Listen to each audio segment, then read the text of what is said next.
이재명이 대법원에서 유죄 취지로 파기환송됐죠. 그리고 다시 주목을 받는 숫자 바로 434억 원입니다.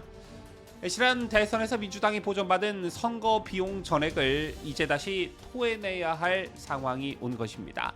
당사 매각설까지 나왔던 바로 그 434억 현실이 될까요?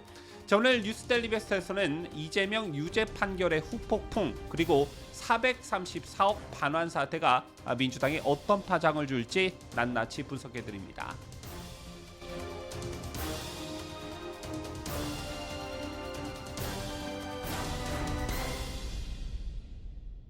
시청자 여러분 안녕하십니까? 뉴스데일리 베스트 민앵커입니다.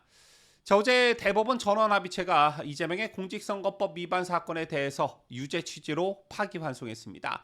그리고 단 하루 뒤인 오늘 사건 기록은 곧바로 서울고등법원으로 송부됐습니다. 그 속도가 정말 매우 빠릅니다. 이 정도면 사건 기록이 아니라 택배 배송 수준이라는 말도 나올 법한데요. 배송 완료, 수신자 서울고등법원.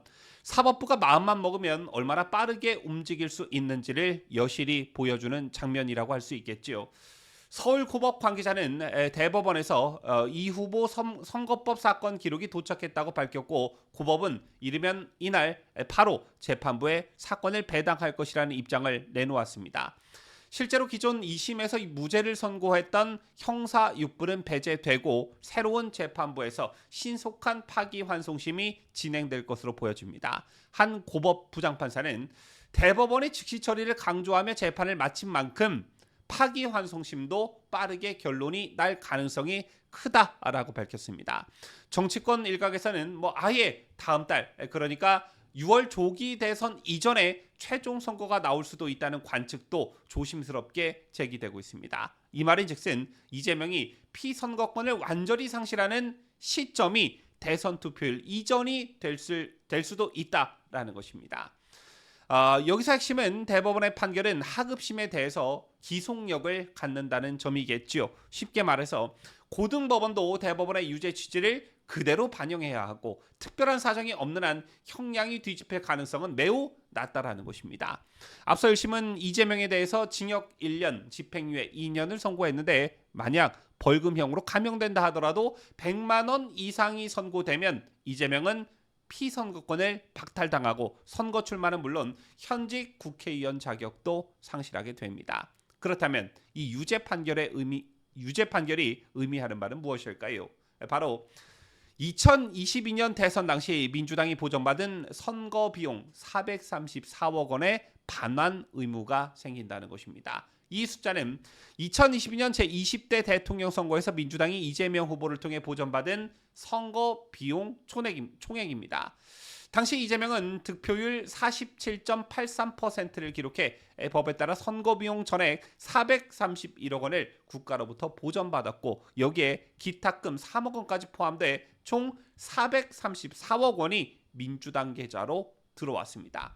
하지만 공직선거법은 아주 명확하게 규정하고 있습니다. 대선 후보가 당선되지 않더라도 선거법 위반으로 당선 무효형이 확정되면 해당 후보를 추천한 정당이 보전받은 비용 전액을 선관위에 반환해야 한다라는 것입니다.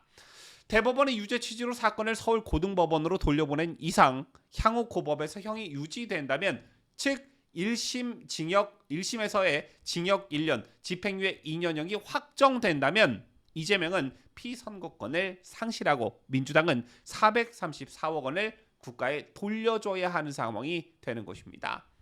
그렇다면 진짜 민주당은 이 434억 원을 감당할 수 있을까요? 그리고 정말 당사 매각 같은 극단적 시나리오까지 가게 되는 것일까요? 잠시 과거로 돌아가 보겠습니다. 1심 선고 직후 언론에서는 당 해체설, 여의도 당사 매각설까지 흘러나왔습니다. 민주당이 보유한 자산이 340억 원 규모의 당사 외에는 별로 없기 때문에 선거 보전금 반환은 사실상 당의 존립을 위협하는 것 아니냐는 분석이 나왔던 것입니다. 당시 민주당 핵심 관계자들도 이를 부인하지 않았고 박찬대 원내대표는 미친 정권의 미친 판결이라며 격한 표현까지 써가며 사법부를 맹비난한 바 있습니다. 하지만 이후 확인된 민주당의 수입 지출 내역을 보면 사정은 다릅니다. 민주당은 2024년 상반기 기준 현금성 자산만 492억 원을 보유하고 있었고 여기에 340억 원 수준으로 평가받는 여의도 당사를 합치면 총 자산은 830억 원 정도였습니다. 게다가 민주당은 작년 한 해 당비만 268억 원을 거뒀고 올해 상반기만 해도 벌써 207억 원에 달합니다. 쉽게 말해 보정금 434억 원을 그대로 선관위에 반납하더라도 당 운영에 막대한 지장이 있을 만큼의 재정난은 아닐 수도 있다라는 것이겠죠. 물론 정치적으로는 다른 얘기입니다. 대선을 이끌었던 후보가 선거법 위반으로 유죄를 받고 그 책임을 고스란히 정당이 지게 된다면 당원들과 유권자들의 신뢰가 무너지지 않겠냐라는 것입니다. 돈은 낼 수 있을지 몰라도 정치적 타격은 피할 수가 없다라는 것입니다. 그리고 지금은 민주당이 이재명을 중심으로 한 1극 체제를 유지하고 있기 때문에 누구도 공개적으로 책임을 묻지 않지만 실제로 434억 원을 당에서 토해내야 하는 그런 상황이 눈앞에 닥친다면 분위기는 순식간에 달라질 수밖에 없습니다. 결국 당원들의 피 같은 당비와 당사까지 팔아서 부담해야 한다면 과연 아무도 이재명에게 책임을 묻지 않을까요? 당내에서 조용히 참아왔던 불만들이 왜 우리가 이재명 당신 때문에 이재명 당신의 사법 리스크를 감당해야 하느냐는 원망으로 바뀌고 점차 공개적인 책임론으로 번질 가능성이 충분히 있습니다. 민주당 내부의 이재명 방탄 공조는 그 방탄막이 실제로 비용을 요구하는 순간부터 허물어질 수도 있다라는 것입니다. 이런 흐름에서 보자면 434억 원은 단순한 돈 문제가 아니라 민주당과 이재명 체제가 무너지는 상징이자 어떤 방아쇠가 될 수도 있다라는 것입니다.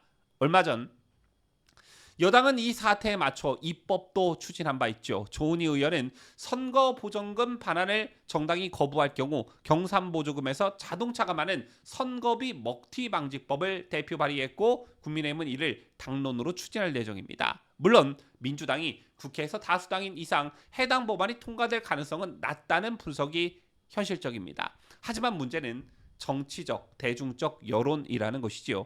434억 원을 돌려줘야 하는 상황에서 민주당이 법을 무시하거나 지연 전략을 쓰게 된다면 오히려 왜 법을 안 지키냐는 국민들의 비판 여론이 더 큰 압박으로 작용할 수 있다는 겁니다.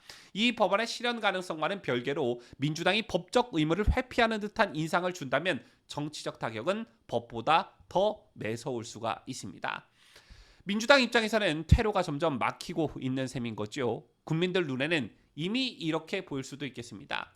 돈 받을 땐 국가 보조금이라더니 돌려줄 땐 마치 개인적금 깨듯 눈치를 보냐? 법은 지키라고 있는 것이지 선택 옵션이 아니거든요.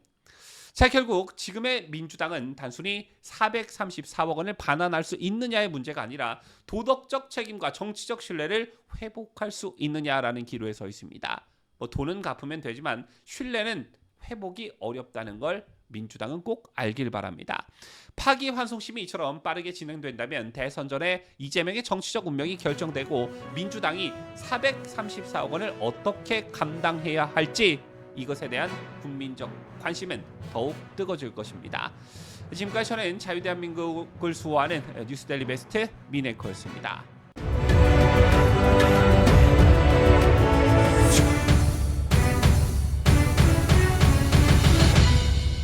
함께해요. 뉴스 데일리 베스트.